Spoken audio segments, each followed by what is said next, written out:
At Look Up TV across all your social media platforms. I am Matkiage Simba. This is the Morning Drift. Let's get into that big conversation this morning. A lot of issues for us to look into. And we're going to start on exactly how the weekend ended in as much as the political climate and conversations in the country as concerned.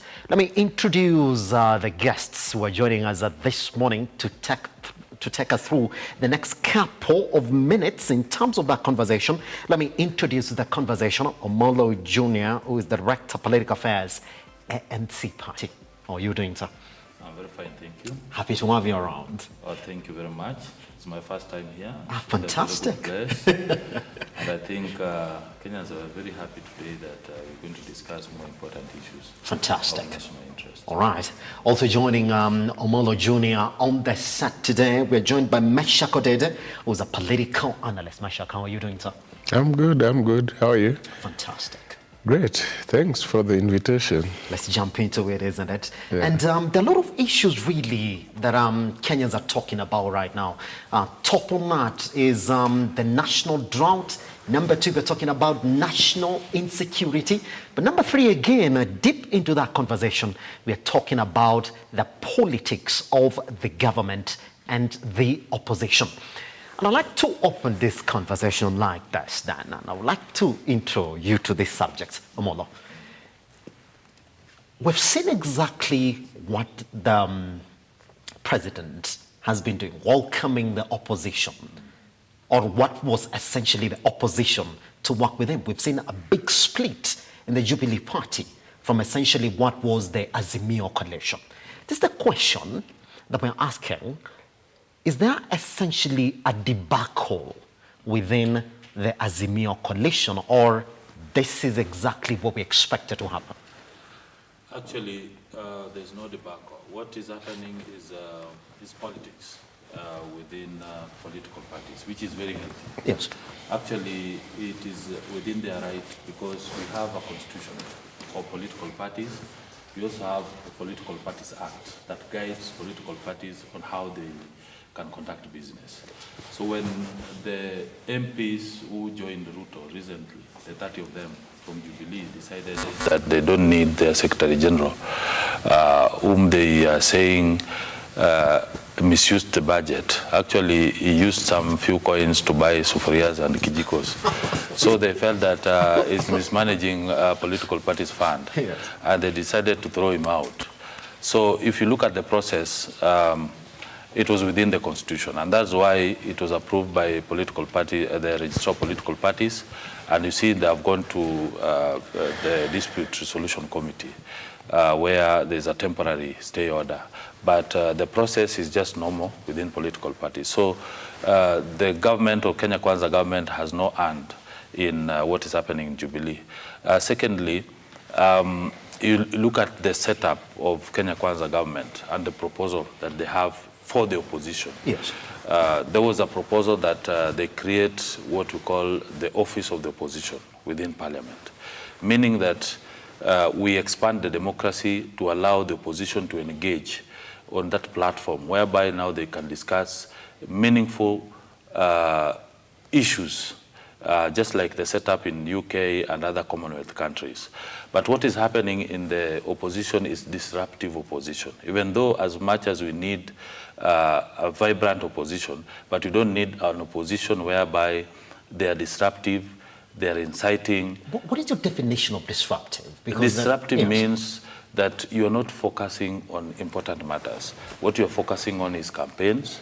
What you're focusing on is dividing Kenyans. What you're focusing on is depopularizing the national government. You know, you can only develop a country or develop a country where there is peace, where there is unity. But the moment people started campaigns, it means it will be very difficult for Kenya Kwanza to achieve the plan. So that is why there was that proposal. But Meshack will tell you that they have since refused to accept that idea because they believe it will actually, to them, they feel that we are going to manage them. Yes. So it is just politics at the end of the day. It's politics. I'll be coming back to you because this also headline that we're looking at then for the president then to manage the opposition. He has to move into a place where he's got absolute power, hence the chaos that we've seen in the recent past in the AZIMIO coalition. Meshack, when you look at what is going on within the AZIMIO coalition now, they're losing the majority support from the Jubilee Party, which is essentially now, for lack of a better word, deflected back to the Kenya Kwanza government. Is that an orchestrated move, or this was bound to happen once the AZIMIO coalition didn't ascend to power? Thank you. One thing we must accept is that this whole thing is politics. And the African politics has not reached a level where people want to be so sincere 100% in their politics. At least we are trying as a country, yes, but we are still way below, maybe 50%, but the other 50% is still the kind of politics that is recorded in the mind of an African leader, that you cannot do politics with all honesty, otherwise you will lose. So the president is already in power and is still doing politics, but not with all honesty, because otherwise he will lose. Yes. So the first thing is, there has to be a game being played. And so when you see the Kenya Kwanza government welcoming the opposition MPs into their camp and trying to make them feel comfortable, it is because they are busy looking behind the curtain and seeing these are the people who are supposed to oversight us. And once we have welcomed them and boxed them in a certain corner, we have killed oversight. So we are going to naenda kutawala. We are going to rule without anybody stopping anything. Yes. When you see Jubilee members of parliament trooping to State House, for example, like OMULO is saying, and they are in disguised as working together, making the country move forward. The question or the thinking is simple. You had apathetic comments from the Deputy President yesterday about Kenya being run as a corporate company where you have shares and somebody has majority shares and another person has got small shares. Yes. This is the thinking, because if that is recorded in our mind as a country, then even as a member of parliament on the other side of the floor wants to cross over to at least see if they can get more shares. So the fear is the people from my constituency will not be given jobs where the openings are, where the roads are being done or electricity is being done, my constituency will not get because we are on the other side. So everybody is inclined to troop to the other side for purposes of getting all that. Although the whole thing is pathetic, because if you ask me, the question is, when we line up at the supermarket right now, does a Kenya Kwanza supporter shop first at a cheaper price and then the other guys troop in to shop later at a higher price? No. But even if it comes to paying taxes, does a Kenya Kwanza supporter pay more taxes and now these other guys say this is not our government, they pay less? No. They pay all the same. So that is why I call the statement by Deputy President pathetic. But it is not just the Deputy President. By the time he speaks like that, yes, it means many people are behind that statement somehow in the Kenya Kwanza. Yes. So that is the reason why, even if other members of parliament would have wanted to do their oversight and representation very well and comfortable where they are, the way President claims that he wants a good opposition who can engage, they cannot engage from the other side because they have been told, as much as you are engaging, when it comes to job opportunities, we will not give anybody who supports you or who are aligned to you, because this is a company and these other people aligned to us have more shares. So this is the reason why it is difficult to have these two things coexisting very well. What OMULO is saying, having an opportunity to build an opposition who can clearly engage on issues, and then government is also running the government, but engaging with opposition on clear matters. It is difficult when you have people like Rigiji on the side of government. Yes, well, I'll be coming back to you on that then. Yeah. Let's look at the opposition then. And I want to take you back to last week when we had the AZIMIO La Umoja coalition rallies in Kisii. So then we go back to that particular clip as we try and ask ourselves the question then, what is the agenda? If you can actually pick it up then from these rallies that the AZIMIO coalition is actually currently running across the country. Let's go back to last week. I think it was either on Thursday or Friday. Friday actually, when they were in Kisii. And this is exactly what their conversation points were.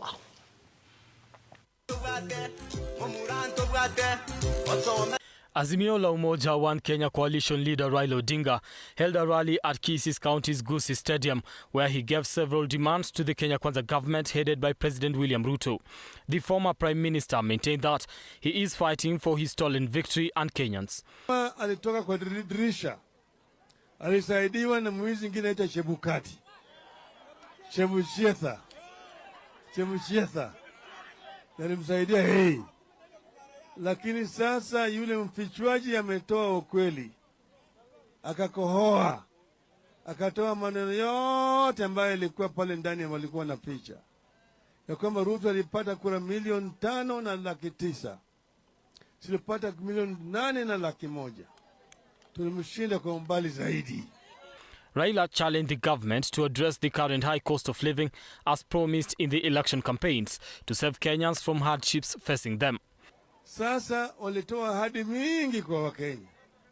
Ati mahaslas watasaidiwa. Ati hata fund singi 500 unanunua naye nini?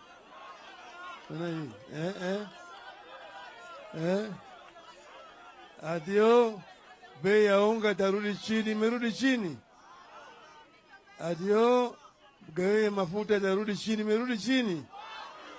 Waziri wa Ruto analalamika kwamba kuna mipango ya wazazi na walimu wengine kuhamisha watoto ambao wangekwenda standard A waende shule ambayo itafanya ile mtihani wa 844. Kwa hivyo serikali yenyewe imechanganyikiwa kwa upande wa elimu. Unaona gharama ya maisha iko wapi? Bei ya unga iko wapi? Hizo zote baba angekuwa ameteremsha. Katiba ya Kenya imekupatia ushukani wewe mwananchi. Unaweza toa amri mara moja na mambo ikalainishwa. Na ndio tukaja kwenu mkikata shauri. Ushindi wa baba umrudie. Na serikali bandia yenda wapi? Matiang'i's woes with the government took center stage as several speakers spoke what they claimed was harassment of a public officer who had served the nation diligently. Nilimwambia bwana Matiang'i, wewe kaa imara. Mimi nitakufa na wewe. Unaona vizuri? Hatutaki hawa jamaa warudishe nchi hii kwa upande ya giza pale tumetoka. Hatuwezi kukubali utawala ya kidhulumu na kimabavu. Leo nimekuja nikwambie, nimekubaliana na vile mwenzetu mmoja amesema, tumchukue tumulete katika baraza la AZIMIO ili tupigane tuokoe Kenya hii pamoja na Matiang'i. Najua alikuwa mwaminifu kwa mzee Nyachae. Tukotoka hapa tunaenda Kehumbu, si ni kweli? Alikuwa mwaminifu wakati alikuwa mshauri wa mzee Nyachae. Kwa hivyo Fred Matiang'i ako na sifa nzuri hata internationally. Kwa hivyo mimi sikuja kumtetea, lakini kusema jaribu mshike, I will be in court. Mimi taenda kotini. Sili walienda kotini wakanyimwa oda. Wangoje koti iamue kama wako na ruhusa au hawana ruhusa. Waliingia kwake bila ruhusa, wakavunja mlango, wakavunja mali yake.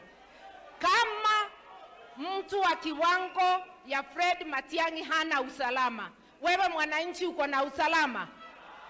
Raila wanted the former Interior CS respected, and the law followed in holding him to account if at all he had committed any crimes. On Saturday, Odinga will lead the rally in Kisumu at Moi Stadium, where preparations are currently ongoing.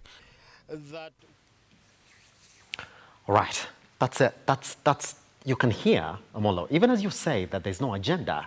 But when you listen to exactly what it is they're talking about the cost of living, the cost of hunger, the harassment of former government officials, is that not what you expect an opposition then to talk about? Actually, before I answer that question, yes. I wanted to go back to what Meshack was discussing earlier. I don't want to delve so much on the statement made by the Deputy President of the Republic of Kenya. To some extent, I believe that loyalty is rewarded in installment and disloyalty is punished. So I believe that those who worked hard in Kenya Kwanza must be rewarded, yes. Because that is how, you need to work with people who believe in your plans, people who believe in your ideologies. So to some extent, I agree with him. But to some extent, I disagree because we are all Kenyans. And so long as anybody, whether in AZIMIO or Kenya Kwanza, is qualified to work in government, yes. They should be given an opportunity to work. Secondly, he talked about members of parliament visiting the president. Sometimes you don't blame the president for welcoming such members because when you're campaigning, when a member of parliament is campaigning, he campaigned on the basis of development. He gave what we call the manifesto. And he told his people that when you elect me, these are the things that I'm planning to do. They did not campaign on the basis of picketing or even going to the street. Yes. That is not the agenda. So they have looked at the agenda. Even when we know what the role of a member of parliament is in this constitution. They represent, they oversight, yes. And also they legislate. They should be, but as a representative of the people, yes. As a representative of the people, at the end of the day, every 5 years, you'll go back to the people and they will ask you, we elected you to go to parliament to bring us development. Yes. They will put you on a weighing scale and they will know what you did for them for the 5 years. So they have looked at the agenda of Kenya Kwanza and they have accepted that they want to settle. Kenyans voted peacefully and they gave the mandate to the president to lead this country for the 5 years. So they want to settle and bring development to the people. So that one should not blame the president because on the other side, there is no agenda. You cannot take the whole day, criticizing government. Actually there are things we agree. We agree that there are things that they are talking which are very important, yes. And very pertinent, especially on the cost of living, which we have explained. When we took over government as Kenya Kwanza, there are things we promised Kenyans. There are things we were supposed to implement within 100 days, which we successfully implemented. But on the issue of cost of living, we agreed that we took radical measures and a long route to economic sustainability. One, we did away with what we call subsidy, because we knew very well that food subsidy, we were losing over 4 billion every month to certain clique of cartels, actually who are importing maize from Mexico and other parts of the world. And removing this subsidy has been able to, even if you ask for a first-year student, economic student, ask a first-year economic student whether you're supposed to subsidize unga or you're supposed to subsidize fertilizer. They will tell you the longer route, which is very, very painful, but will bring what we call economic sustainability, is by subsidizing fertilizer, so that you enable the farmers to, yes. Produce more food at the longer term, so that we have enough food for this country, so that we cannot no longer beg.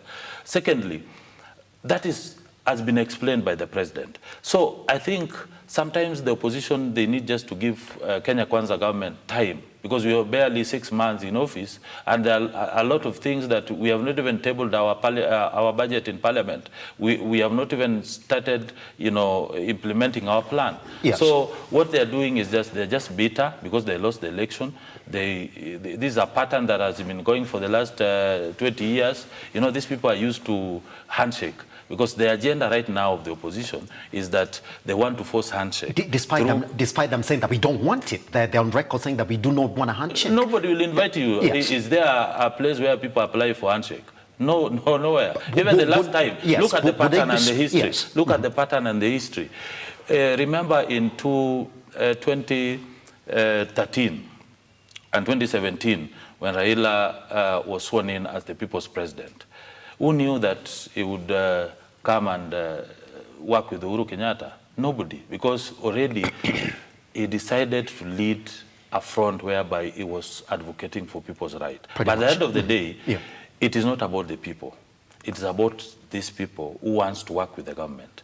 And that is the agenda, and we know very well. That is why they have to meet these supporters, incite them, so that the country is so much divided to the extent that the president will be forced to sit down. And the president can only be forced through international community, because these are the people who will tell the president, for us to give you funds, for us to work with you, can you bring the opposition leader closer to you? Omullo, I want to push in Meshack into the conversation as well. Meshack, when you listen to Omullo, he doesn't see an agenda that the opposition has in the country. But just to pick up from where he left, former government officials, they're under crackdown now from the Kenya Kwanza government. Case in point, Dr. Fred Matiang'i, we've seen it, it's now been confirmed indeed. And when they're talking about the cost of living, they're talking about some of the promises that have not been met by the Kenya Kwanza government. Is that not an agenda enough?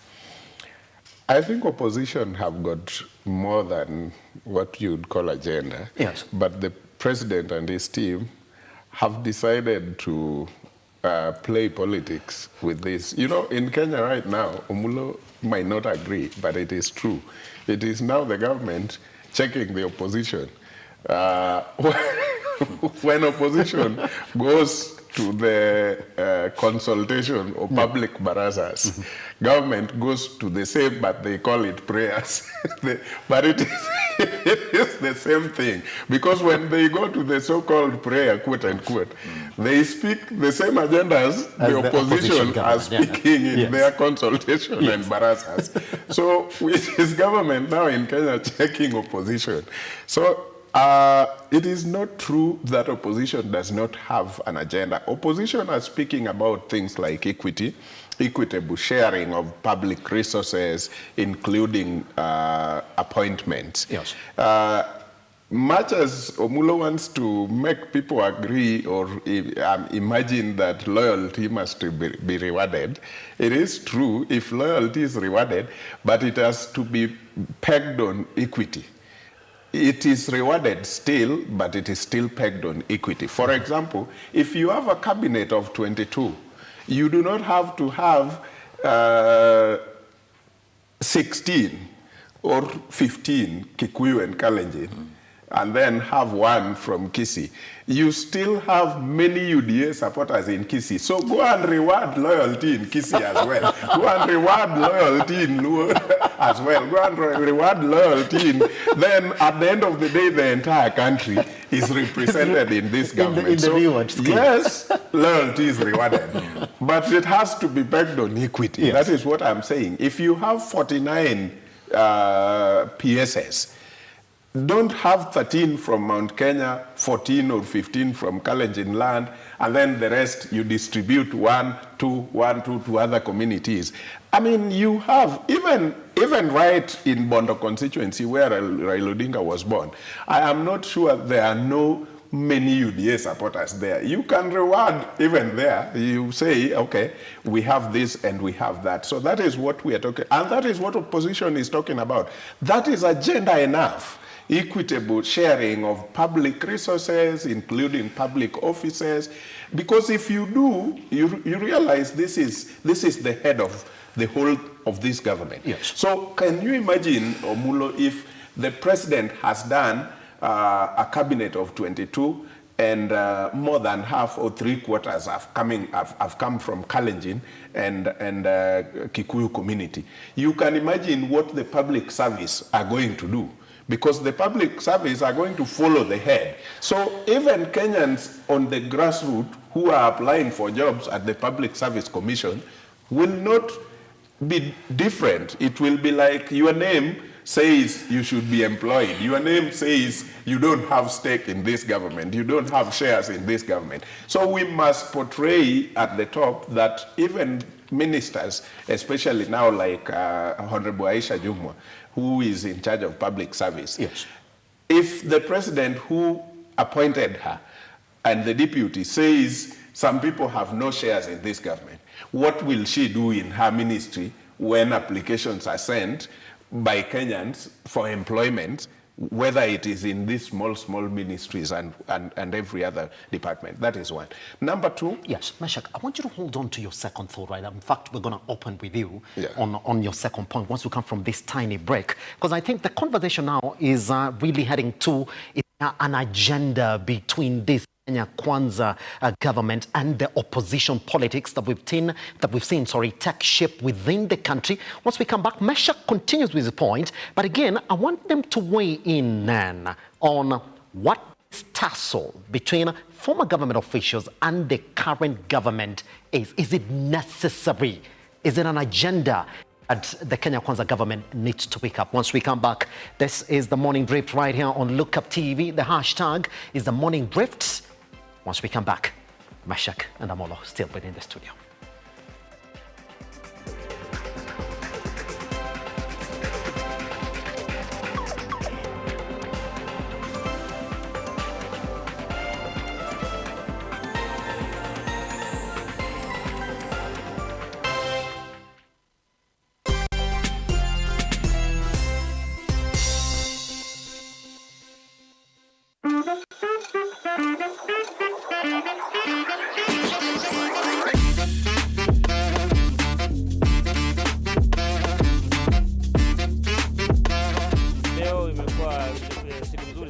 kwamba wanariadha wote wa Kenya na wale wa ng'ambo wamekuja na wamewakilisha kwa mbio za nyika na inaendelea mzuri sana. In fact, we are really happy about what has happened. We have our sponsors, Lotto is with us, and they have really supported us. And this is the cross country that we have always wanted to have as an international one. We are really excited. The Gold Cross Country is a culmination. We have had we have been supporting the cross country for 7 years.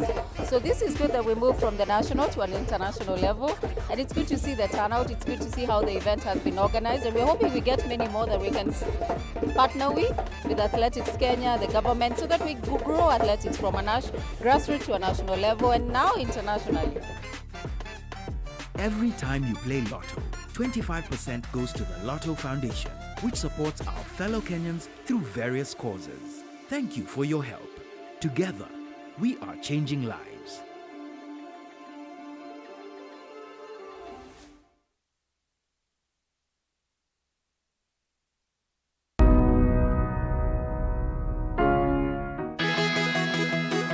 How do women do it?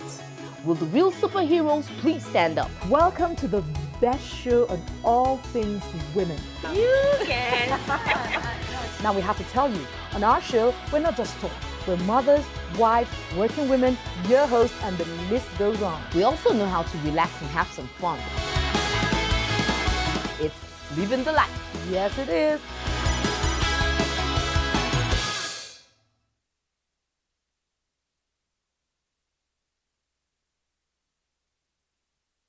Are you a junior secondary school, a college, a TVET institution, or a university, and you want to advertise your intake? Book now and advertise with us today on both Look Up TV and all our digital platforms. Call us today on 011 0430 158, 011 0430 158, or email us on sales@lookuptv.co.ke.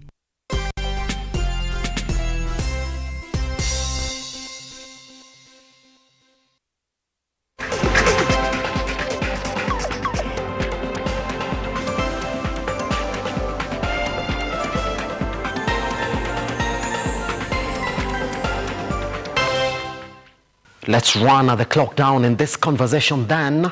Meshack, just before we went on break, you're going to your second point. And I want you to pick up from where you left in terms of this tussle that we've seen between the Kenya Kwanza government and the opposition. Yeah, I was just confirming with facts and evidence that opposition have got agenda and the things they are talking about are very critical for this country. And so I said, number one, the opposition is looking at an inclusive government. They did not tell Kenyans that their key strategy is actually prayers to these things. But let me unpack this so that the country may understand. There are two occasions when we pray. Number one, we do the thing, and when we have done it and it is successful, we go to God to say, thank you for enabling us to do this. Thank you, Lord. That is the one occasion where you pray. The second occasion where you pray is when you don't know what to do completely, and you are turning to God and saying, we need your miracle now. So in this situation, which one do you think Kenya Kwanza are praying about? They have done nothing. So we cannot say they are praying to thank God for what they have done. They are simply praying because they are clueless. Now we need your miracle, Lord. So when we need economy to come back, we go to Nakuru and pray for economy. We say, Lord, we know nothing about this economy.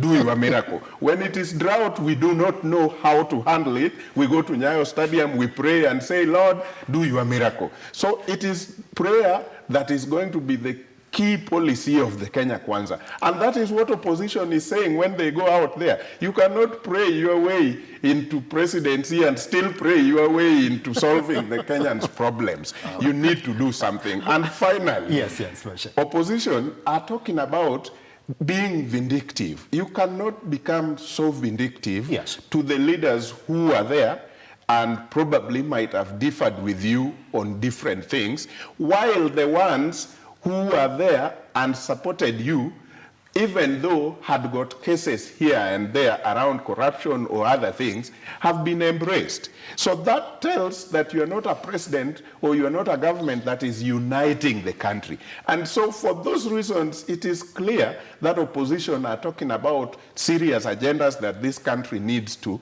talk about. Look at, for example, the so-called attack on former CS Matiang'i. Two things need to be clear here. If the government says, because the next day they came out and said they did not attack and they were not there, the first one. So the question I ask myself is, if I am sitting as the IG of police in this country, and I am watching on TV right here in Nairobi that some people are attacking former CS and they are calling themselves police and they want to tarnish the name of police. Why do I have to sleep silent, keep quiet until tomorrow, and then go and make a statement that it was not us? Why can't I send police right away and go to ask them, go and arrest those imposters who are tarnishing our name as police, and take them to jail? They should be taken to court, because imposing yourself as a police is an offense. So why did government keep quiet? The president kept quiet, everybody kept quiet, the IG kept quiet. Then the next day, we are seeing statement, it was not us. And now, later on, they are now coming by force to get the CCTV and whatever. Does that really make sense for anybody with the, I think Kenyans are more brighter than that. So government should really, really think twice about how they go about these things. I want you to attack those two very quickly. In fact, there are three. And yes. if you allow me, let me just help much more Meshack, because he's misleading Kenyans. Let us not politicize prayers, because first and foremost, Kenya is a Christian nation. It is a secular nation, by the way. Majority of us are Christians, but we are a secular nation, according to Article 8 of the Kenyan Constitution. Ruto started praying even before he became president. And it is through prayers that he became president, because according to them, he is a nobody, and he became the president. And that is a fact that they need to, to accept. Yes. Secondly, what is happening in these prayers is thanksgiving. People voted for us. The common mwananchi, the hustlers voted. Junior, it is only prudent that we move, we give thanks to God. The other prayers are quite specific. They are very pray for the economy, insecurity. They are very specific because those are prayer items. When you are praying, you don't just pray generally, but you pray on most important. Every plan that you have, even in your house, you must have prayer items, so that these are the agendas that you give God first. Secondly, even in the Bible, Elijah asked Ahab that go and eat and drink because the rain is coming. Sometimes what we are experiencing about drought is a national disaster. It's only God sometimes who can open doors for rains to happen. So we deal both in prayers and in science, because in science, that is why we came up with a plan of planting trees, because it is about economic, the global warming. Yes. That is something that is understood.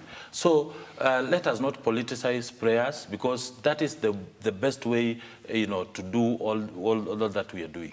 But be that as it may, I told you very well that opposition has no agenda. One, when they started this program of moving around the country, the main agenda of opposition was about the whistleblower, that some votes were stolen. I don't know, even you look at the international whistleblower, David Assange, is known. The credibility of WikiLeaks is known. But we have never known the whistleblower.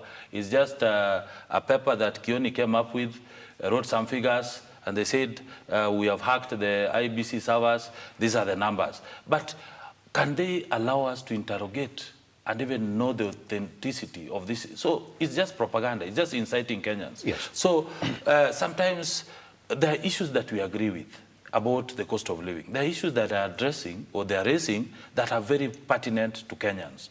But we have explained to Kenyans and they have accepted. Nobody has refused. Give us time. We are barely 6 months in office. We are working around this economy, because I can tell you for a fact, currently, because of the radical measures that Ruto took about doing away with the food subsidy and fuel subsidy, we have saved a lot of money. And actually, I can tell you that the inflation rate has reduced from 7.5% to 7.1%. There's a modest decrease of inflation. And I can tell you, because we have saved this money, in the previous budget, because we have not tabled our budget as Kenya Kwanza, it was excess with 200 billion. And it was almost 6.2% of the GDP, which IMF advised against over-borrowing. So the previous government was over-borrowing to the extent that it was a total disaster. So we have changed the tax, and that is why we have said we are going to stop borrowing. If we are borrowing, we are going for concessional loans that are very cheap and they can be payable. And secondly, we need to build a platform whereby we save, because in the current budget, the previous budget of 3.6 billion, 3.6 trillion, yes, we are saving over 300 billion from the previous budget, which was almost 900 billion. We were borrowing over almost 900 billion. So allow Kenya Kwanza to actualize and implement the budget. Yes. But whatever is happening here, because we know the plan of opposition, when you meet people and incite Kenyans, one, they want handshake.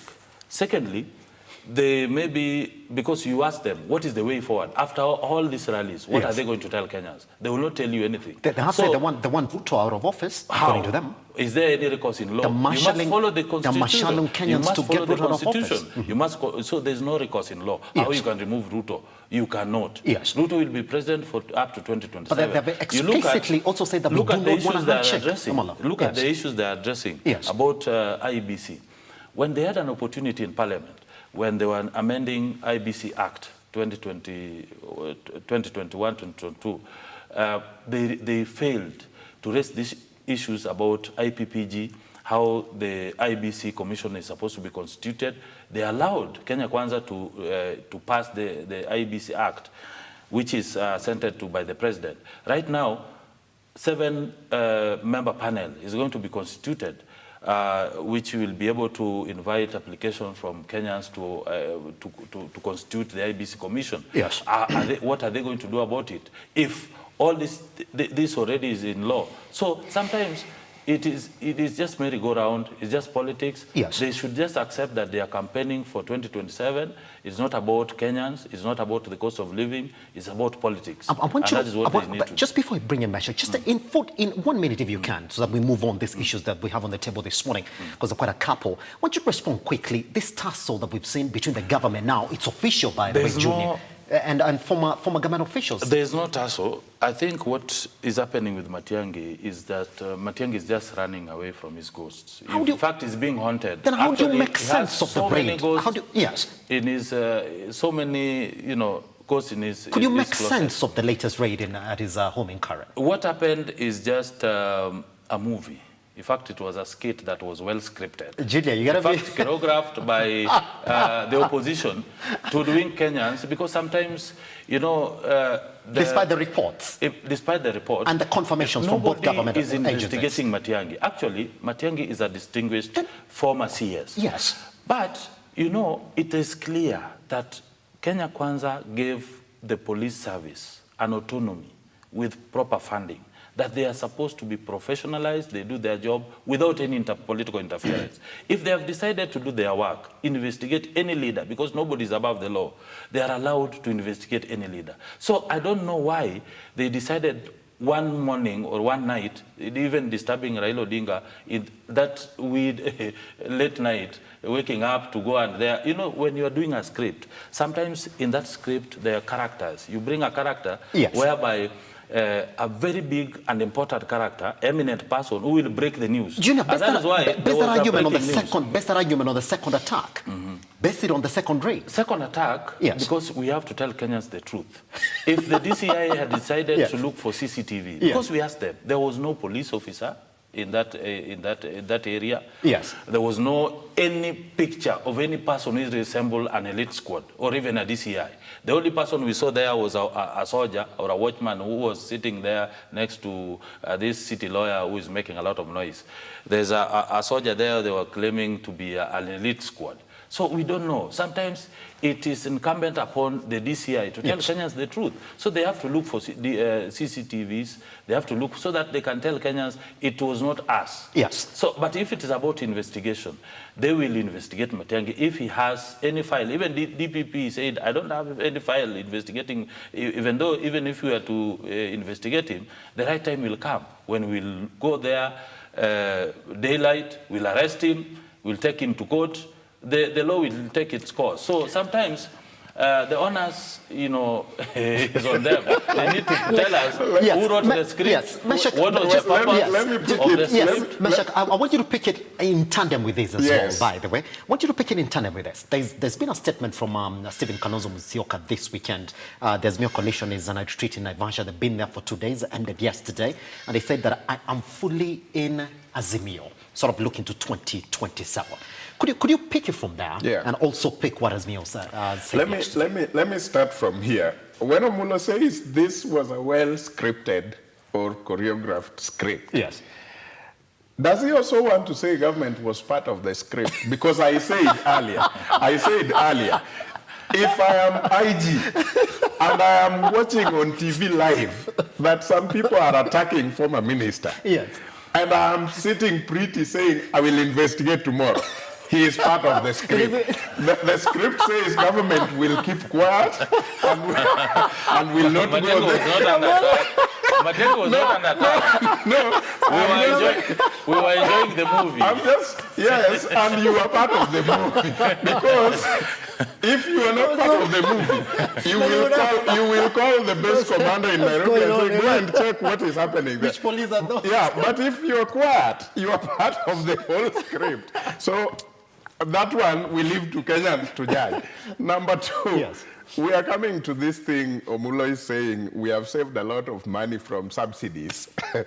We don't know where that money is, to be honest. Him and myself, at least up to this morning, do not know where that money is. But one thing we can say, Kenyans will not, of course, other Kenyans will, but the common man, because this government was built on the basis of common man, like it is time we are going to talk about common man. William Ruto in his campaign, the tone was, we have talked about leaders for a long time. We have talked about big guys for a long time. This thing must change, and the change is we are now talking about common man. So let me behave like common man here and say, when I listen to William Ruto's clips on campaign and what he is doing right now, it is a big shift. Why do I say it is a big shift? Because right now, the common man does not want to know how much you have saved on subsidy. Yes. The common man does not want to know that there were cartels, quote unquote, or cabals who are minting Kenyans taxpayers' money on the subsidy on unga and fuel. Yes. What common man knows is when the so-called cabals and cartels were in the system, we bought unga cheaper, we bought fuel cheaper. When they have been removed, logic would demand that now the prices should go high because when they were in, they were minting the money and they were taking their cut. Now that they are out, and then it is now more expensive, the common man do not understand your view, Omulo. They also want to know that how else, when these people who are called cartels were in, we were at a much better place because we could buy it cheaper. So even if you're doing the long term, isn't it possible that you could have done both the long term and short term at a go, giving subsidy while empowering the farmers to create more for the longer term? Why is it not possible to give subsidy so that today buy it at this price, but to stabilize this price, we are also empowering the farmers for a longer term? That would make a lot of sense if you argue that way, but that is not what the government is doing. The government went and took all the subsidy away, and now the fuel prices went up, and once the fuel prices goes up, everything else goes up. Now people are suffering, and they are told, keep suffering, it has to be like that, we are creating a longer term. But on the pulpit, they said, nikibeba Biblia, nikiweka chini, things will be better. Yes. So they didn't just say Biblia will be up for 6 months or 1 year before we put it down. So that is the other bit. Yes. Then finally, we are looking at things like IBC, which Omulo talked about. We have realized that in Kenya, democracy is not what it is, because what they call democracy out there is the majority will have their way and minority will have their say. But look at Omulo telling us why we didn't bother with IEBC, the panel that is going to constitute IEBC or call for the nomination, because even the IEBC itself, the majority did not have their way. The minority had their way and the majority had their say. Yes. We had a 7-member IEBC. 4 of them says this, but they only have their say. The ones who have their way is Chebukati and the 2. So why do we need that IEBC after all? Because if we were to go to Supreme Court, for example, and we have 7 judges, and then 4 judges or 5 judges says this, and 3 judges says that, and then 3 judges have their way, would that be called democracy? So what we have, Omulo, is never democracy, has never been democracy. If democracy is really, really followed, then let's go back to IBC and say 4 commissioners said this, and so the majority must have their way, and the minority will have their say. But what we have in Kenya is opposite. So do we need even to spend time constituting IBC, which will never give us any democracy? I want to pick your sentiments on this, gentlemen, as we run down this clock, by the way, and I want you to take a minute on that. Even as you respond to whatever Meshack has already mentioned on even the constitutionality of IEBC now, upon what we expect it to be, do you see AZIMIO coalition living beyond this, I would like to call tough times that they're going through? Or we're going to see another faction, and not based on the fact that one Kalonzo Musyoka said it's going to be AZIMIO for life? Yes. Before I answer that, I wanted to actually help my brother, Meshack, that they should not blame IEBC and they should not blame democracy. It's just lack of planning, and they should just do what you call internal audit on themselves. Because it's a story, their story is a story where I was told there is everybody, there is somebody, there is anybody, and there is nobody. So there was a job that was supposed to be done by everybody that nobody could, that everybody could do. Yes. So nobody did that job. And somebody got annoyed that somebody was supposed to do this job, but he failed to do it. Everybody failed, and there's a job that was supposed to be done by everybody. So that is the story of AZIMIO, because it's about confusion. You know, sometimes if they, you know, sometimes you talk about some things, you pray about them. They say that they have a prayer this week about IBC. How do you pray about people who have left? IBC is just an institution. What are you praying for? You know, sometimes you need, when you are talking about something, yes, what are the strategy? You cannot do same thing, same strategy, same framework, same thing. So they need to change the strategy. They need to change how they do their politics. And I really pity that they don't understand this. They've been doing this for years. And even in 2027, they will still be sitting here discussing about IBC and even whatever it is. So touch on the AZIMIO coalition. The AZIMIO coalition, what they're doing is just politics. And the time will prove us wrong. You know, in just near future, I see Raila Omulojunior is contesting for presidency in 2027. And that will leave Kalonzo, because Kalonzo is also expecting to be rewarded. Actually, loyalty is rewarded. He has supported Raila for years, so we expect Raila to endorse him as the presidential candidate. And just as a tradition, when we were in NASA, what happened, Musalia Mudavadi and Kalonzo were betrayed. So this betrayal is there in AZIMIO, and it has just started. So they will cool down, because as they move forward, the popularity of Raila Odinga will continue to rise. And he will say, we have moved in all these counties, all of them, and people have said that I can still contest. This is what they will do. So Kalonzo will still cry. Yes. So the AZIMIO will not hold. They will form another party, yes, which already they are in the process of registration, called MDD. MDD will be a new coalition. So I just pray that it will be a serious outreach. Meshack, we have only 2 minutes for this. Yeah. Could you weigh in? I think OMULO is simplifying things so that it doesn't look really bad that government has failed to do what they were supposed to do. But two quick things. I think it is very credible for opposition, quote unquote, yes, to stick together and work towards agenda for the country.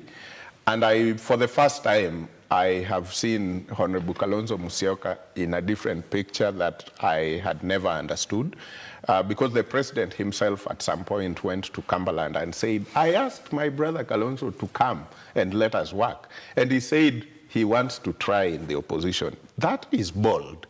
I mean, that's not the Kalonzo we all know. It means these leaders know something that we don't know.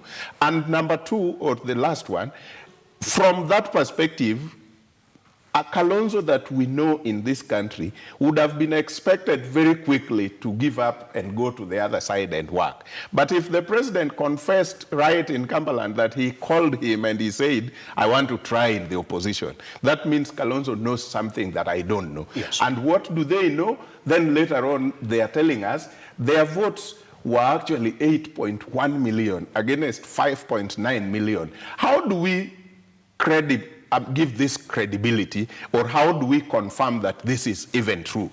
I am a Kenyan who follows the Kenyan politics. And I remember in the Supreme Court, there was a letter that was read that the service providers of this server wrote a letter, and it was tabled at the Supreme Court, and was saying we cannot open the server because it goes against our what?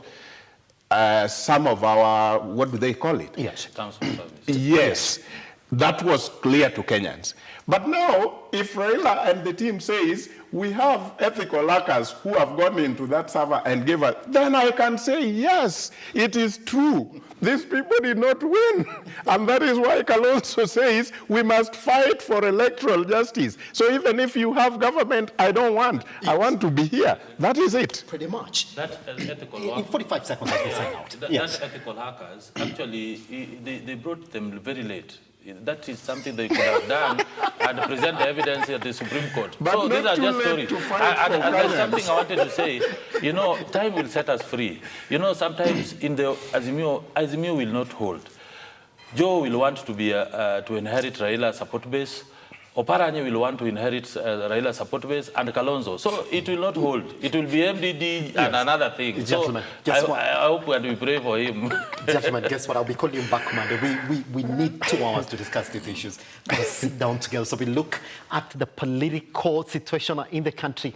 Take Meshack Odede back to the time that they joined us right here on the Morning Drift online at Look Up TV across all your social media platforms. That conversation, by the way, does continue. The hashtag is the Morning Drift. The question that we're asking you this morning, just like we've ended, do you think that the AZIMIO coalition has a future? That going back to what Kalonzo said yesterday, it's going to be AZIMIO for life. All right, for now, we take a tiny breather right here on the Morning Drift. Once we come back, Ian Ketani and I will be telling you online on exactly what is trending at this particular hour, and as well, what we'll be focusing today on our newsroom diary. Good morning.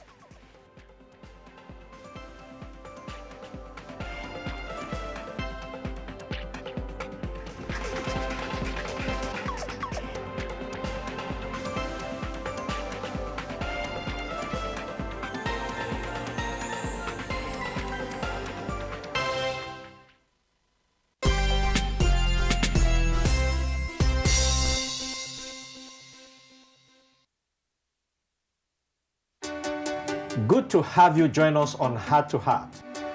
We bring you stories of people who, despite the pressures they experience,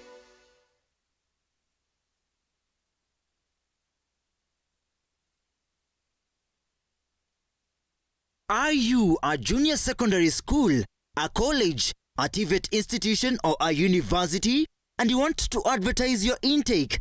Book now and advertise with us today on both Look Up TV and all our digital platforms. Call us today on 011 0430 158, 011 0430 158, or email us on sales@lookuptv.co.ke.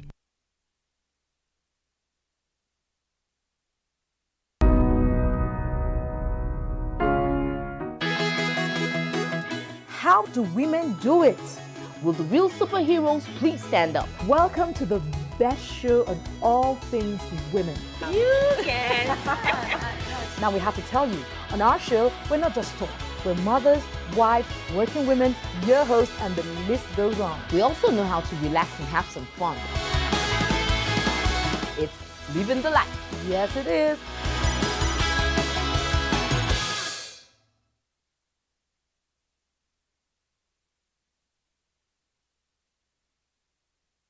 Vera Beauty and Fashion College is focused on being the leading technical and vocational training institute in the region.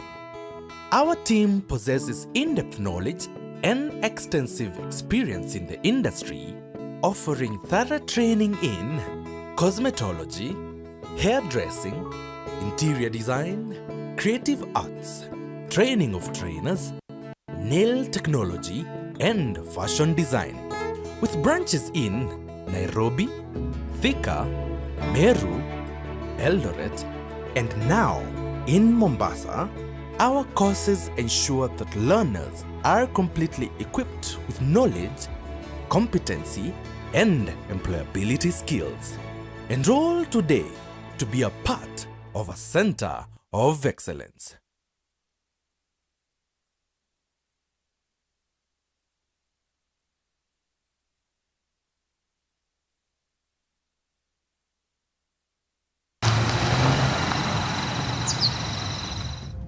Usiwahi cheza na mboga yangu. Na unafuata nani? Usisikuone ukinifuata. Nimekwambia una shares kwa hii kuku. Nikadharuka man. Hebu kwanza rudi ndani ufresh hiyo chona, make sure umespray. Juli, kwani wewe hii tumbo yako mimi najua inaweza ingiza kila kitu. Hata chuma nikishiaga nikupea, hata plastic najua utakula. Kwani leo kunaendaje? Kuna kitu sielewi. Kabisa Mluya. Yaani umeamua kulala uchi.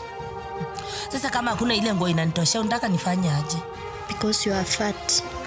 Sasa ukiongelea mimi ati fat, na Julie tutasemaje? Kuja.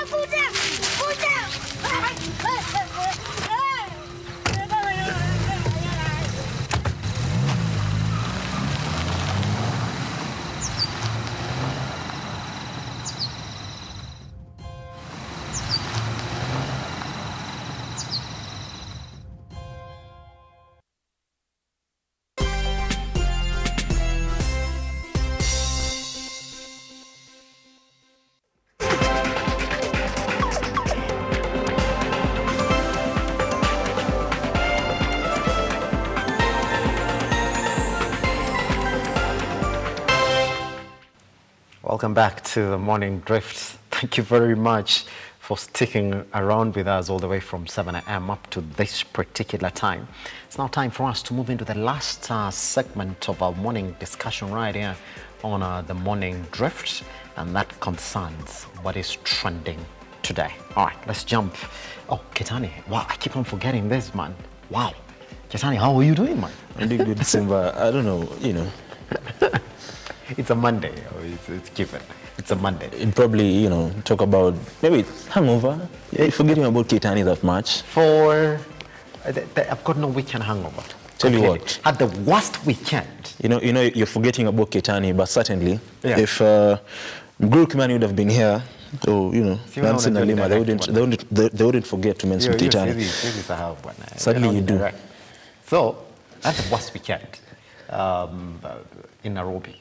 I've been looking for a business place in Nairobi for the past 3 weeks. It's very hard, Ketani. It's very hard. The rents outside here, whoa, especially in the CBD. Whew, my God. Maybe it's a conversation that we need to have. It's, you know, not only even in the CBD, even when you go, you know, to the estates and all that, when you want to start a business, just the amount of money that you pay. For example, you know, I know someone, a friend of mine, wanted to start a shop somewhere near where I stay. Just a 2 meter by, you know, 2 by 3 meters shop. How much they have to pay for the rent for a month? How much is that? 15,000. 15,000. 15,000. So and that is outside the CBD, isn't it? Yes. Now you can imagine in the CBD getting the same shop. The rents I'm getting asked for Ketani. Somebody was asking me for 55,000, 110,000. Looking at it, was like, wow. And they need it upfront. 3 months, by the way, upfront. And I guess that is why as well, you know, people are complaining about the high cost of living, because if at the end of the day you have to pay for 15,000 rent for, you know, a 2 by 3 shop outside the, you know, central business district, again, you have to, if it's a shop, you have to, you know, get money to buy goods to fill that shop. You still have to, you know, pay someone who will run, you know, the errands in that particular shop. So it's you know, very, very difficult to start a business right now, especially here in the capital.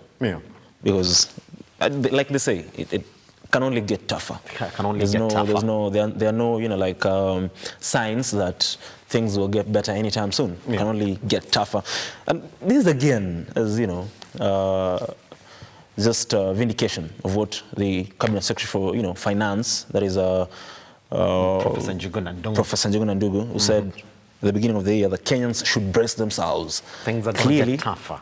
He meant what he said, because it's getting tougher by day. And we don't know what the government, you know, is trying to do to ensure that at least Kenyans can be cushioned from the high cost of living, because the economy as well is up there. Things are tough. Kimaumana, mambo imechemuka bana.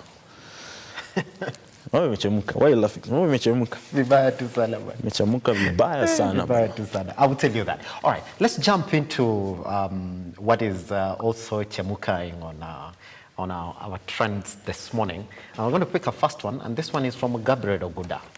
He's made it his way to our Tweet Center this morning, and this is what he's talking about. And this is coming from what Brigidi said yesterday, by the way. I will be picking your sentiments on that. Buana, we were once told we had no stake in the Kenyan economy, but did we die? Brigidi can divide those government jobs the best way he knows, Buana. We wear our pride on our sleeves, and they can do us nothing. You know what he said yesterday? He said, we have to award loyalty, Ketani. Those who worked hard for the Kenya Kwanza government have to get these jobs first. Wengine wenyu, mtakuja baadaye. Sasa, wacha niulize. Hii loyalty inakuwa awarded aje bwana? Unajua Simba. Pia sisi tuone kama tunaweza pata hii award.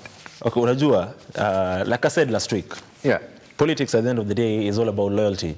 It depends on how loyal you are to the political party that you believe in or you belong, and how loyal you are to the candidate, especially the presidential candidate of that particular political party. Now, if you look at someone like the CS for Gender and Affirmative Action, I believe there is one Aisha Jumwa. You know, this is one person who was in ODM party, but at the end of the day, she moved from ODM to the the United Democratic Alliance, and She was very vocal. Yeah. She was an MP, Malindi MP, under the ODM party ticket. Yeah. But she decided she will quit the ODM party and join the UDA. A couple of months. Did. By the way, just a couple of months too. Was it like 3 months, isn't it? Yes, and she was very vocal. And guess what? That is the same thing that landed her a position in President William Ruto's cabinet. Yeah. Because she used to sing every day, UDA. In fact, many people are saying and she, vied for the gubernatorial seat in Kilifi County against Gideon Mung'aro of the ODM party. She lost to Gideon Mung'aro, but, it doesn't matter because at the end of the day, she was appointed into cabinet. If you look even at some of the guys, someone like Ezekiel Machogu, this is a guy who vied in an ODM zone, or if you'd like to put it that way, with the UDA ticket. He was very, very loyal to the party. Despite losing, still got a CS position. So at the end of the day, politics is about loyalty. But in regards to what Rigije said that if you want a state job, they'll first of all prioritize those people who supported the party fully. Si ati 50-50 mko hapa leo. Alisema lazima kuwe na shares. Na unajua akisema 50-50 Simba, I want to know because there are politicians who kampeni kianza walikuwa Kenya Kwanza UDA. Wakaona ni kama hapana, ni kama baba atashinda. Wakakimbia kwa baba. Kufika huko tena hapana, wacha turudi side bwana. Sasa hao ni fully ama 50-50? Hauza ni 50-50 bwana. And then many people are struggle to find jobs. I'm also wondering, Getani, those guys who changed allegiance, just a couple of months to like Aisha Jumwa, you ni fully ama ni 50-50? Former Machakos governor, Mtua, you ilikuwa fully ama ni 50-50? Because it was Kitani, he was in it. He was within the AZIMIO coalition up to the last minute. Then he was like, no, I'm crossing over. Is that 100 or 50-50? You have to see 50-50. You're in 25-75, 50-50 gani? Wewe ulisikia wapi? 25-75. But those guys are the ones who now have these big jobs. Of course. And again, Sasa, it brings the debate. If shareholders were government, ni wale wenye support the Kenya Kwanza administration during the campaign fully. Sindio? You get? Buwanato kaweka gari mafuta. Kama hao ndo shareholders wa serikali. Do you want to tell us wale wako pigia serikali kura? Hawana shares kwa government? Hata mimi unashangaa bwana. Because at the end of the day, wale support, walikuwa loyal to the party, if they are the biggest shareholders or they're the majority shareholders. I'm telling you. When it comes to issues like payment of tax, kila mtu analipa tax bwana. And I'm sorry to jump in at this point. Your sentiment is just the same as the one for David Macharia, who's saying, I'm completely disappointed in Rigiji's statement in my hometown, Londiani. The biggest shareholders in government are taxpayers. Kisumu pays more taxes than Kericho and Nandi combined. Geshabu akiongea, Rigiji akiongea is talking on behalf of the political elite. The political elite. Hao ndo wanasema shareholders. Do you expect me to say mini shareholder? Whether I voted for the Jubilee, for the Kenya Kwanza administration or not. When shareholder. If you identify yourself as a shareholder. Hapo ndo unasikianga Simba. Kuna wenye nchi na wananchi. So our shareholders ni wenye nchi. I would tell you that. You and me, ni wananchi. We must pay tax, whether sisi ni shareholders or serikali ama sisi shareholders. Sisi ni kama tuko tu. But at the end of the day, whatever Rigiji says, anyway, it's about loyalty. It's about loyalty. Lakini ukweli bwana, lakini ukweli inafaa kuwa tested. Tunajua watu wengine waliingia hapo 3 months tu na wakapatiwa shares.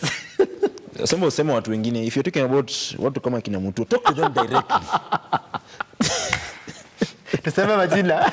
Don't go through the corners. Sema tu wewe bana Kitani, wewe ulikuja hapa 2 months. Wewe hata tunajua. Kitani, there are guys who are even abusing them directly. Yes, of course. Case in point, kuna mmoja hapa anaitwa Shajuma. Alikuwa anaongea mbaya juu ya Kenya Kwanza. Alikuwa anaongea mbaya Kitani. We can even pull the videos. Alikuwa anaongea mbaya. Unajua sasa hizi si Kenya Kwanza. Sasa hizi ni shareholders kwanza. It is shareholders kwanza. Let me leave it there. We're blanket of Anyway, let's move on to the second tweet this morning that we have for you. And this is coming from Stephen Mutoro, again, who's made it up to This is what it's talking about. Unshaken bandits, a police officer and 2 civilians killed as suspected bandits unleashed terror at Mulango area in Isiolo County. The slain police officer's firearm was taken by bandits. Ketani, let me give you a couple of details here on exactly what happened. The amnesty period for surrendering firearms. Was it 3 days? Yeah, expired Sunday. Yes. But out of the entire region in the Rift, bruh, only 3 were surrendered. 3. Meaning, we are not giving you, again, Ketani, when we're talking about this, reports come in again that some police officers again have lost their lives to banditry in that particular region. When you look at it, you go like, is the government losing or we give them more time? You know, to be honest, to me, it was, you know, an exercise in futility. Yeah. Because I don't believe the bandits will hand over their guns. No way. I mean, banditry is their, you know, their way of living. They depend on that. So whether they are sponsored or not, yeah. And we're talking about being sponsored. We saw the Pokot South MP, that is David. Now, Simba, how do you pronounce this name? Is it Kosin or P-Kosin? Depends. Because we're not from that region. We don't know. I'd prefer to say Kosin. That's all, which region does it come from? West Pokot. West Pokot. Yeah, it's good. West Pokot. A P and then a Kosin. So it's P-Kosin or Kosin. It's Kosin. But you find Pokot say Kosin. Oh, yeah? Like they pronounce the P. Oh, yeah? You know, they're my neighbors, so... I thought you would tell us better because they're your neighbors. But, you know, this comes at a time when, you know, there are reports that they were saying, and he was arrested, but he was released. They said this particular member of parliament is sponsoring the bandits. Yeah. And there's no way, whether the government gives a 100-day amnesty or 50 days or 2 days or 3, I'm pretty sure those guys will not hand over their guns. They'd rather, you know, go hide them somewhere else. Be it within the county or even across the borders, they will not hand over those guns. Yeah. And now, talking about these officers who are killed, and this is in Isiolo County, and the residents, by the way, did hold demonstrations yesterday. Now, if at all you give a 3-day amnesty period, you send in KDF officers, but still officers are being killed. And talking about this issue, by the way, there's another case in Samburu County where bandits, despite there being a curfew in that, you know, region of the that part of the county, they attacked a village, made away with 30 goats. And the residents were, you know, lamenting because you cannot tell us today there's a curfew. You've brought in KDF officers to protect us and to take these bandits head on, but still we are being attacked. If that is the case, what is the essence of these officers being there? And we all know the KDF officers will be ruthless. It will get to a point where I do believe it will get messy because we know how, you know, they operate. And at the end of the day, the end game for the government is to flush out these bandits. That is the end game. But the question is, will they be able to?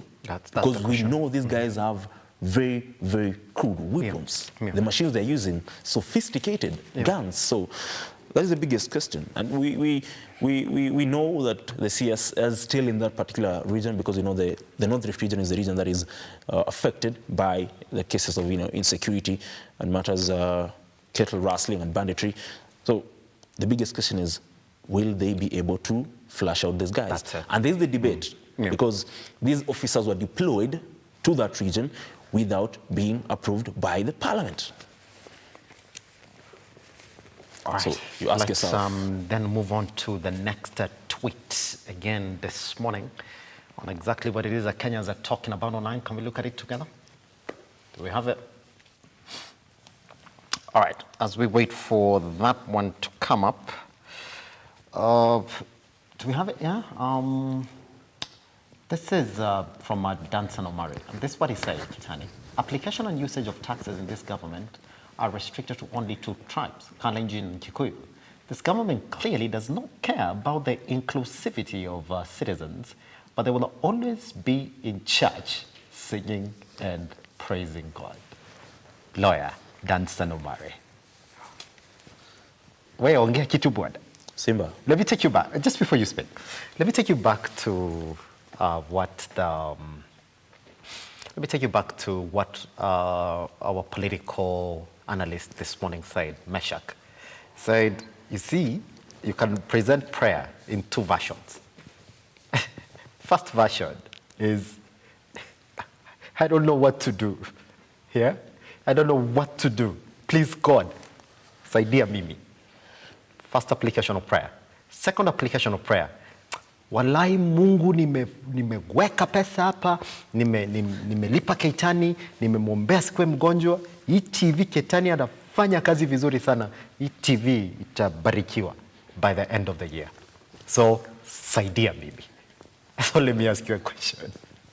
These prayers that we are seeing by the government, are they being presented on the sidelines of tumefanya kila kitu, sasa hii mipango tunaiweka kwa Mungu, or saidia sisi, shida imekuwa mingi? You know, they're like, sisi tumefanya bit yetu God. We've done our bit. Have they? Sir God, please do your bit. Have they? Please do your bit. No, I'm just, speculating, not sure. But talking about prayers, it's very, very interesting, because for the first time, yesterday, I think I did not see the Kenya Kwanza administration. Well, the president, of course, is away in Addis Ababa for the ordinary summit of the heads of state from the African Union. But I didn't see the deputy either in church for the first time. There were no prayers. But talking about prayers and, whether the government has a plan or they are solely depending on prayers, like you said, ni sagod si tumefanya yetu, wefanya kama, wecheza kama wewe. Or is it tumeka pesa hapa? Please, now, do your bit. So it's not about kuweka pesa. It's not about si tumefanya biti yetu. Whether you have a plan in place, and when you go to pray, what have you done? It's not wrong to pray. And I've always said this, Simba. The Kenya Kwanza government, we can be going to church every day, if they say. We can be having national prayers every day, if they say. Now, when you go for these prayers, to pray for, drought, to pray for insecurity. And I don't really want to talk about drought. If you're going to pray about matters drought, for God to intervene, for God to bring, rain, what mechanisms do you have in place to ensure that in the meantime, there's no guarantee that we will pray today for rain and it will rain today, There's no guarantee. So what mechanisms do you have in place to ensure that even as you go to pray, we have done this and this, we've done 1, 2 things to ensure that we can cushion off, the citizens from the effects of drought whenever it strikes, because this is something that strikes year in, year out, you understand? True. So, and I talked about water harvesting, the government talks about, building dams and all that. But the question, like I said, is when will this initiative begin? Because the sooner, the better. The more we delay, the more people will continue suffering. I'm telling you, man. So right now, one funny thing, Simba, by the way, one funny thing is, we regard majorly, not entirely, but we regard majorly the Rift Valley region as the country's food basket. Is that true? It's true. But coincidentally, again, the counties that are being, affected by drought, many of them are from the Rift Valley region. So you fail to understand. I'm telling you, man. Just tuombe tukifanya. Hii mambo ya kuomba na hakuna kitu tunafanya hapo. Na Mungu akileta mvua tuanze kusema kuna mafuriko huku juu. Let's move to the last one in just 45 seconds before we step out. Michael, don't tell me it's about Man United. It's about Chelsea. That's it. Chelsea players should lose our next game so that Potter can be sacked. I'm tired. Just go on goals or something. Okay, Charlie. Please, last advice for all the Chelsea fans, because you've been there, Arsenal, we've been there, we know how hard it is, isn't it? Just give them a piece of advice and then you sign out so that we clear out the show. Just to be clear, this for the first time I'm supporting Arsenal. We've been there, but sisi na Arsenal tujafika kule Chelsea wako. Those guys are struggling. And by the way, this is what I want to say. We will protect Graham Potter at whatever cost. These guys are family to feed. Mtu akona familia mnataka fukuze kazi. Hatuwezi kubali. Sasa pesa itatoka wapi ya kulinda familia? Uchumi ni mbaya, eti afukuzwe aje sasa? Graham Potter is on the wheel. Yeah, bwana kwa Chelsea. Allah is not leaving the wheel anytime soon. Enda wapi? Mtu akona familia bwana na watoto eti afukuzwe kazi. Aje watoto wakufe njaa. In case you're wondering, by the way, why we're talking about Chelsea, they lost 1-0 to 20th placed Southampton over the weekend. Chelsea have 2 wins in 15 games. Whoa. 2 Premier League wins in 15 games. Is that a football club or a political party? Mutuambie, kama ni political party mutuambie. Kama mtaka kushinda mutu, kama mko tu hapo kucheza 90 minutes mutuambie. You understand? You want proper competition. You cannot be calling yourselves the pride of London. Pride of London is 2 wins in 15 games. What pride? What pride? Chelsea fans, lower your expectations. You guys are not a big club. You can have the money. I saw a meme, by the way. Players wa Chelsea walikuwa wamekutana mahali, and the caption said, when your parents are rich, they have all the money, but the children are stupid. they have all the money, but you know they cannot replicate the results on the pitch. So sadly, Chelsea is in that situation. They should lower the expectations. Sadly. Ketani, sign out, man. We need to be out. Well, that is all that we had for you today here on The Morning Drift, the 20th of February, 2023. Like always, we bring you everything that matters to you. Details on what's happening across the country. Of course, what we expect to be happening during the day. Do stay with us because we have a lot of programs coming your way. And again, let's see you tomorrow, same time, definitely. Of course, with Simba Charles Elazakiage. God bless.